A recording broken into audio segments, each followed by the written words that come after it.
Devosi Ekaristi. Ada beberapa bentuk atau wujud dari devosi Ekaristi. Orang mestinya ketika mencintai Ekaristi, ia juga akan mencintai devosi-devosi Ekaristi. Ketika orang itu mencintai Ekaristi, maka orang itu juga akan melakukan devosi-devosi Ekaristi. Sebelum kita memahami bentuk-bentuk macam-macam wujud-wujud devosi Ekaristi, supaya diketahui devosi itu artinya menghormati. Arti yang lain adalah menyembah, berbakti. Maka devosi itu bisa dikelompokkan menjadi dua. Devosi dalam arti penyembahan, berbakti, itu ditujukan kepada Allah. Maka devosi dalam arti menyembah itu hanya ditujukan, diperuntukkan kepada Allah saja. Dan kepada Yesus tentu saja, kepada Roh Kudus tentu saja, kepada Tritunggal Maha Kudus. Maka yang namanya devosi Ekaristi, karena yang kita sembah itu adalah Yesus dalam Ekaristi, maka devosi Ekaristi itu berarti penyembahan, berbakti. Lain dengan devosi dalam arti menghormati.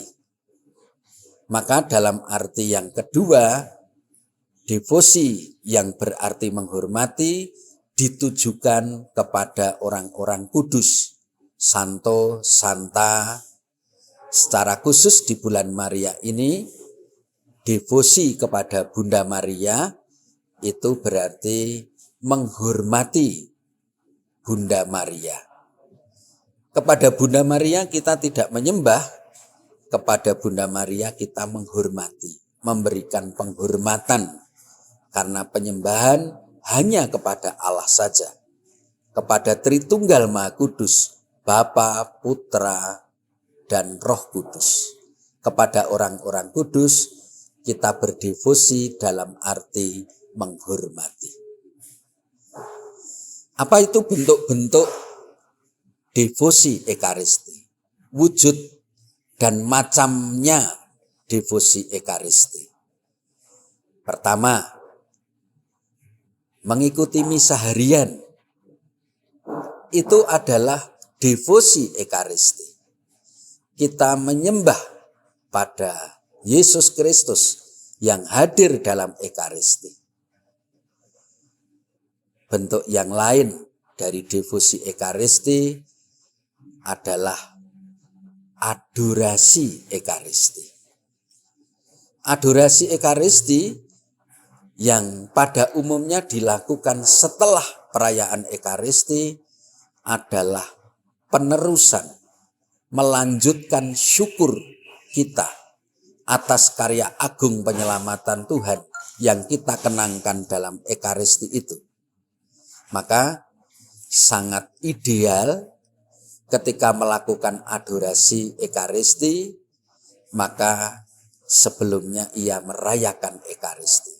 Karena adorasi Ekaristi itu adalah terusan, kelanjutan dari syukur itu.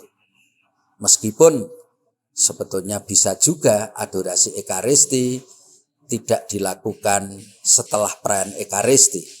Misalnya adorasi abadi yang digilir, adorasi Jumat pertama biasanya. Tetapi paling ideal adorasi itu dilakukan setelah Ekaristi. pentahtaan sakramen Maha Kudus dalam adorasi Ekaristi itu setelah Ekaristi. Yang ketiga, bentuk difusi Ekaristi adalah visitasi. Apa itu visitasi? Kita sering mendengar visit. Kalau orang sakit itu nanti ada visit dokter, kunjungan dokter. Maka visitasi Ekaristi itu adalah kunjungan kita kepada Yesus yang hadir dalam Ekaristi di tabernakel itu. Maka orang berdoa di depan tabernakel yang waktunya bisa kapan saja. Doa bisa 5 menit, 10 menit, seperempat jam, setengah jam. Itu namanya visitasi. Orang mau kerja mampir dulu ke gereja, doa di hadapan sakramen Maha Kudus di tabernakel, itu namanya visitasi. Itu difusi Ekaristi. Yang keempat, bentuk dan macam difusi Ekaristi adalah kongres Ekaristi. BKL ini dilakukan juga dalam rangka mempersiapkan kongres Ekaristi keuskupan yang keempat.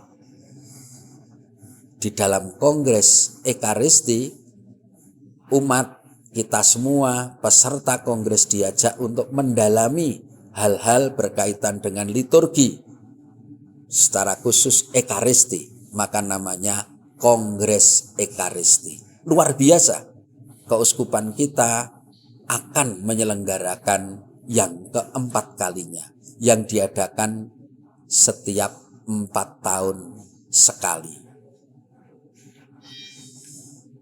Ini bentuk-bentuk wujud-wujud atau macam-macamnya difusi Ekaristi.